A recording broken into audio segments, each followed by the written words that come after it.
Happy New Year everyone. I hope you had a fantastic Christmas and a great start to the new year. So it's another day and another handheld, with this one being the metal edition of something that I've previously covered on the channel, the Retroid Pocket 2S. The 2S came out during August last year and is essentially the best edition of the 2 range that Team Retroid have created. I'll link to my review within the description, but essentially it's a fantastic handheld in a truly pocketable form factor. Shortly after release, Team Retroid had a community vote for the colour option for a potential future metal edition, which grey came out on top. In terms of release window, the Metal 2S has come out just a couple of weeks before the upcoming Retroid Pocket 4 and 4 Pro handhelds, which will sport far more power in a Switch Lite-like candy bar styling, but for now let's have a quick refresh of what's inside the 2S. So the Pocket 2S is powered by the Unisoc T610, which is a little less performant but less power intensive version of the T618 we saw a few times last year. This will mean that we'll be able to play some but far from all of the Gamecube and PS2 catalogue, but the vast majority will need various tweaks and settings to be able to get to a playable state. Saying that though, everything from Saturn and below will play well and the majority will look great thanks to the 4:3 screen ratio. The Metal Edition only comes with 4 gigs of RAM and has 128 gigs of onboard storage, which we always love to see, and the battery will last a decent while at 4000 mAh. The metal frame of course adds a little bulk to its weight, with the Pocket handheld coming in at around 260 grams. So it will come to absolutely no surprise that the Metal Edition is everything that the Retroid Pocket 2S is, but with just a metal housing. This means, among the sensible design featuring buttons everywhere you'd expect them to be, front-facing speakers, Android navigation buttons, as well as the amazing Hall Effect style joysticks, the dome-style loose, in the best of ways, D-pad, the bouncy old-school style rubbered membrane face buttons, and the analog triggers which work really well. So, in terms of controls, it's obviously an extremely close look and feel, which in this case is certainly a great thing, with the only real difference being a more harder housing when pressing against those softer face buttons, which I only particularly notice while button mashing, but it does feel a little softer in terms of press, purely down to the housing not having that very slight flex that the plastic housing does. In terms of design though, I absolutely adore how the gunmetal grey style has turned out. It gives off a very PlayStation 1 era vibe to me. In fact, I think the Metal Edition is screaming for some PlayStation style aftermarket buttons just to finish off this style, but I personally think it's a great look. The added weight certainly makes it noticeable in the pocket, but to be fair, that is the price you pay for a decent metal housing. It's also great to see that the Metal Edition doesn't retain any heat in any areas that would be held during play sessions. If you're pushing it as far as it can go and combining that with longer play sessions, it may pick up a bit of temperature, but mine didn't even get to lukewarm holding temperatures even after capturing all the gameplay footage.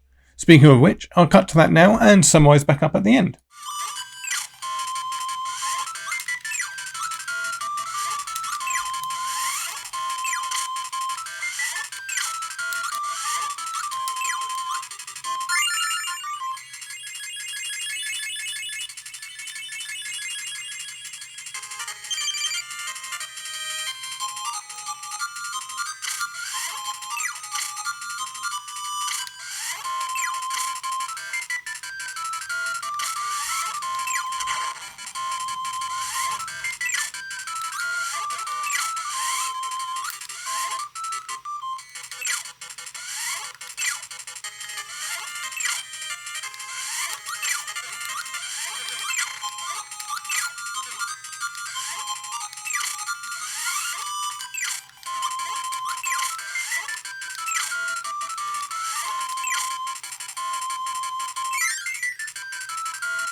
So the metal edition of the Pocket 2S is, in my opinion, a great version of a fantastic handheld.